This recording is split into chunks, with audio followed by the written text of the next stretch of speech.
Now I know not everybody loves the CMA Awards. People love to complain that they're too flashy, too commercial, you know. There are cars there, And yeah, there is a nugget of truth to their complaints. What? But despite all that, there is still a special place in my heart for the CMA Awards. Because it's really heartening to see that there's still one night a year where country music gets its due.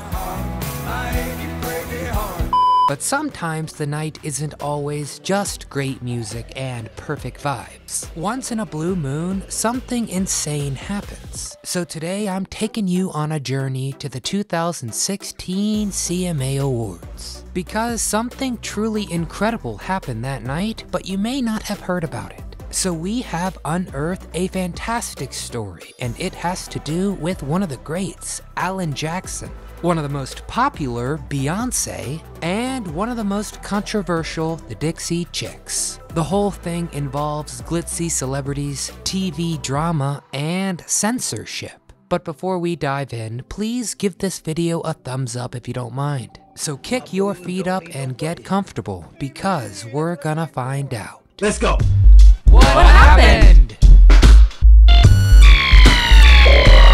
Alan Jackson and the CMA Award. Alan learned from the classic guys, George Strait, Hank Williams, George Jones. So when he moved to Nashville and eventually made it big, he kept that same attitude. Of course the guy could party, but who doesn't? But what he could never stomach was the phony BS. And honestly, you don't really see guys like this nowadays. Hold up.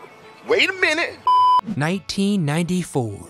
Okay, it's 94, and Alan was initially excited for the opportunity to share his music with millions of people. He and his band practiced for hours, making sure their chops were airtight. But then the producers of the show sent him a memo, saying that Alan's band wouldn't actually be able to play on stage with him. Instead, they would mime their performance. And Alan would play to a measly backing track. Now I'm sure plenty of pop stars would have no problem with this arrangement. It allows the singer to be the center of attention. But as I just said, Alan wasn't raised like that, and as a real country musician who supports his band, it sure did infuriate him that his art was being compromised for TV and showmanship. But what could he do? He couldn't cancel the performance. So Alan Jackson devised a plan. He decided to have his musicians go along with the request at first. But then at the last minute, he told his drummer to drum, but without the drumsticks. Seriously, you can see it in the video. And it's obvious to anyone that's watching that Alan Jackson is shoving it in the face of those greedy, conniving sons of guns. But of course, Alan and the CMA Awards were not finished. The people in charge wanted revenge, and so did Alan. So a few years passed, and in 1999, Alan Jackson clashed with the CMA Awards once more. 1999. The 99 CMA Awards were intended to be special. Why? Because country legend George Jones was supposed to take the stage. Alan Jackson, yes, grew up on George's music and was enthralled to be also performing. But of course, things are never so simple. And right before the show, there was yet another little message from the suits. But this time to George, saying that George Jones wouldn't be able to play any of his songs in full. But instead, he had to play abbreviated versions, a short little sample that would be more palatable to mainstream audiences. Or so they said. Now that's a lot of damage! But it's pretty much the same dilemma that Alan had in 1995. Yes, you can have your principle and all, but you're really just letting the bigwigs win in some way, right? So Alan Jackson stepped in, and when he heard that George was being forced to pull out, he decided to stick it to them once more. Just watch what happens here halfway through Alan's performance of his song. Got time for one more round, set up my friend. That's right, he plays tribute to old George with a stunning rendition of the song George was supposed to play, his comeback hit Choices. And George and Alan's rebellion against the CMA Awards also had real-world impact, because they exposed corruption at the failing CMA Awards. But you know, that's a story for another day. Okay. Because Alan vs. the CMA Awards is not over yet. We have one more round in 2016. Would Alan Jackson once more land a painful blow at the glitzy award show? Or would the award show have the last laugh? Beyonce and the CMA Awards. Alright, so it's 2016, a pretty crazy year in America.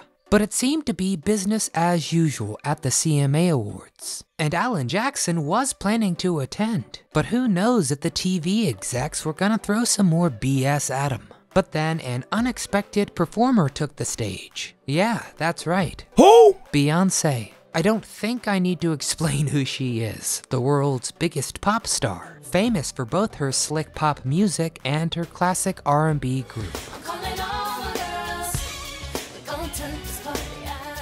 And Beyonce wasn't alone. She was backed by the Chicks, formerly known as the Dixie Chicks, along with a sizable brass and bluegrass band. And Beyonce sang a boisterous and ambitious rendition of her recent song, Daddy Lessons.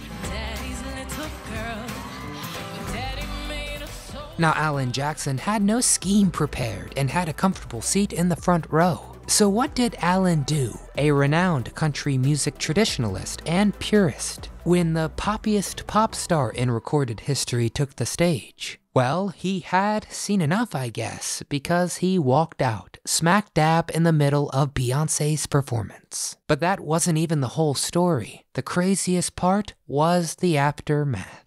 The fallout. Okay, so what happened next? Nani? Well, the CMA Awards tried to keep that walkout out of the press. Executives scrubbed much of the footage of the event. And because of this effort, Alan's dramatic exit went unnoticed by much of the press. But as it turns out, Alan Jackson wasn't the only person with strong feelings about Beyonce's appearance at the CMA Awards. And some country music stars were outraged that the beloved genre decided to showcase an alternative approach. Some just hated the performance outright. Popular singer Travis Tritt was one of these unimpressed musicians. But of course, some fans defended the performance, saying that while it didn't align with mainstream trends in country music, it called back to some of the genre's more rootsier origins. They said that Beyonce, who had some family ties to the South and its music, respectfully incorporated elements of the genre into her own lexicon. One group that shared this opinion was, of course, the Chicks, who were disgusted by the backlash that Beyonce received. As people expressed their opinions, the controversy grew more and more heated, with people from both sides responding to each other. In some cases, misunderstandings were blown out of proportion. Take Kenny Chesney, who was recorded in the audience giving what seemed to be a pained face during the performance. Now, he was, of course, accused of disrespecting Beyonce, to the point where he came out and said that fans were interpreting his facial expressions wrong. And he admitted that he was actually enjoying the show. Well, at the end of the day, both sides calmed down. And ironically, Alan Jackson, who kind of sparked the whole debate and had the most energetic and public negative response to the performance, well, he received basically no backlash for his actions. So that is the story of how Alan Jackson has battled the CMA Awards multiple times. And honestly, I don't know if it will be his last. But now we want to know what you think. Do you think it was okay that Alan Jackson got up in the middle of Beyonce's performance? Do you remember that performance itself? What is the best CMA Award show performance you can recall? Get in the comments and tell me all that and your favorite Alan Jackson song. When the world stopped turning that September day. And before you walk out during this performance, please give this video a thumbs up if you don't mind. Subscribe to our channel and come back often so we can keep telling you. Remember when